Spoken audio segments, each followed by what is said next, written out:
আমি আর যাব না মোল্লা পাড়ায়, তওবা করেছি আমার টিপু বাবার পাক নামের কসম খেয়েছি, আমি আর যাব না তওবা করেছি। মুর্শিদ খুদা মুর্শিদ রাসূল দিলে মুখে করছি কবুল। মাজারে কোনো গাঁজা সেবন করা হয় না। মাজার হচ্ছে ওলি আল্লাহর জায়গা। ওলি আল্লাহর কাছে পাগল ফকির সুর বদমাশ লুচ্চা এগুলাই যাবে। আমরা ধুলার তালে নৃত্য করি, এটা পাপ হয়ে যায়।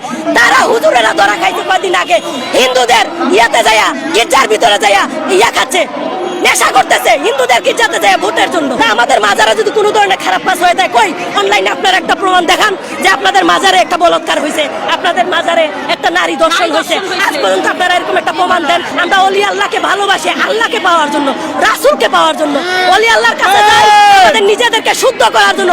পাপে ভরা দেহ, এই জন্য আমি বলবো তোদের মতো দুই মুখে নামরা, তোরা দুই মুখা সাপ, তোরা রায় তুলে ঠিকই আকাম কুকাম করস, দিনের বেলা যায় নামাজ পড়ো, তোরা ঘুষও খাস নামাজও পড়স, অথচ কুরআন বলতেছে নামাজ সমস্ত খারাপ কাজ থেকে মানুষকে দূরে রাখে।